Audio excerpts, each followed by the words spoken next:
Okay, all right. Very good morning to everyone, and hope you are well and good today.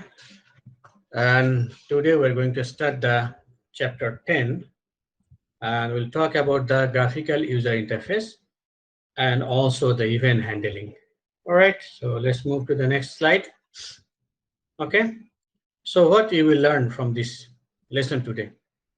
So you learn about the inner workings of graphical user interface in Java, event-driven programming model, a selection of useful components, and why we need to learn these things, because that help you to understand how graphical user interface works in Java.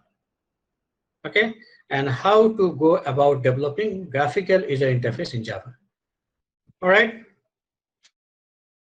now move to the next slide. In the other ways, why do I want to develop a graphical user interface? An intuitive way to solicit user interactions. Okay, and also why do I want to solicit user interactions? Because sometimes your program requires input from user, and also consequently a user wants to see output from your program. That's why we need to use the graphical user interface.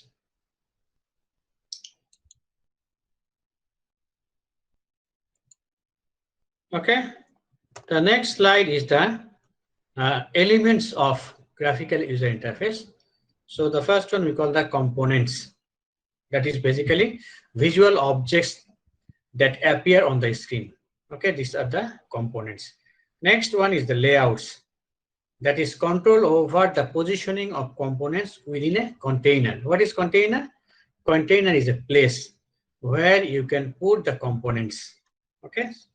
Then comes to the third elements we call the events. That is basically responses to user actions. Okay, so that means, for example, you click on the button, then the button will do some activities.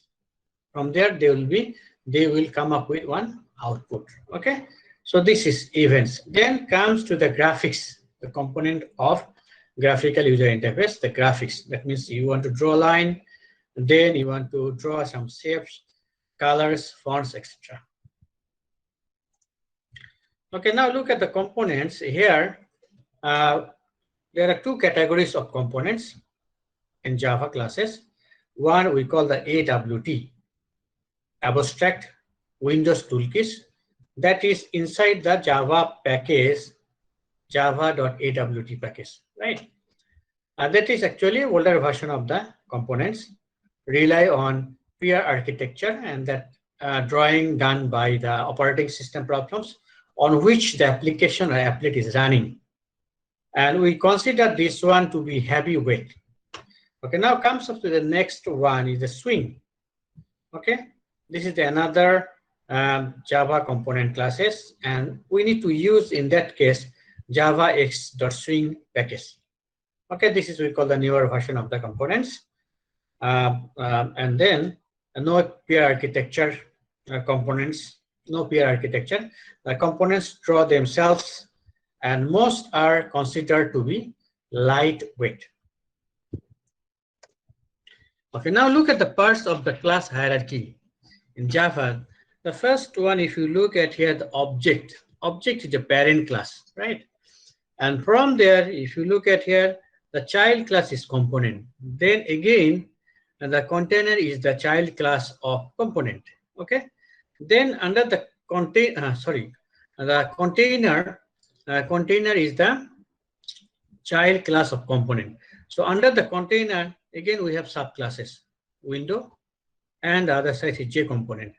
And then under window we have frame, and then under frame we have J frame. Similarly, in the J component, we have these are the, directly we can say that this is J panel, abstract button, and J button. Under the abstract button also we have two subclasses, J button and the J menu item. Okay, let's move to the next slide. Okay, if you look at the overall scenario here, start from the object class. Then these are the subclasses. Remember, all these are the subclasses: font matrix, color, graphics. And then under the component, you look at here, under the component, these are the, again, the subclasses, container, button, label, text component, list, choice, text box, checkbox group, canvas, a menu component, scroll bar. Okay, now if you look at the container, we have also the subclasses. You look at here, the subclasses, the panel, window, then again subclass, after the panel, applet, then after the window, frame, dialog, and file, dialog. Okay, under the text component, we have two subclasses, text field and the text area. Under the menu component, we have two subclasses. One is the menu item, one is the menu bar, and under the menu item, we have one subclass is menu. Okay, so you got the idea of the overall, the class hierarchy in the Java AWT package, right? Next, look at the swing graphical user components. Here actually it starts from J. You see J component. Under the J component, we have a subclass, abstract button, and the J text component. Okay.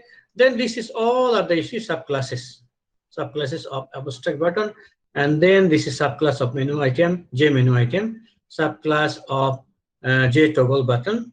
This is subclass of J text field, is the J password field, and then this is also the subclass of J components. All these J label, J list, J combo, J panel. So all these are the subclasses under J components.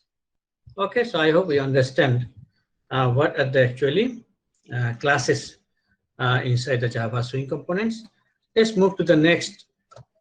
Okay, now if you compare with these two, the package AWT and Swing, if you look at here, the left side, Java AWT, that means we use a frame, panel, canvas, a label, button, text field, checkbox, list, and choice. And you look at the right side, Java X Swing, J frame, J panel, then J label, J button, J text field, J text box, J list, and J combo box. Okay, so all start with the J. So now look at the difference between the AWT and the Swing. So AWT, so we use the package we call java.awt package, and in Swing we use the Java X Swing package, right? And this is considered as AWT, considered as the heavyweight component. On the other hand, the Swing we consider as the lightweight components. Okay, in the AWT, each component is mapped to a corresponding platform independent interface called a peer. Okay, on the other hand, in the Swing, no platform independent peers. And then in the AWT, the components may look different on different platforms. Okay, that means it looks different on different platforms. On the other hand, the Swing, all components look the same regardless of the platform. Okay, components are all prefixed with J. Look at here, the example here, J button, J checkbox, J label, etc. Next, important packages. So in the AWT components, we have the package we call import java.awt.stat. That means we have all these, you know, the Java AWT package. We call the AWT components. Next, the event class. In the event class, we need to use the important package we call import java.awt.event.star. That means this is the event package. And then in the Swing component, we need to use, of course, import javax.swing.star. All the Swing, the components under the Swing package. Okay, Java X Swing package.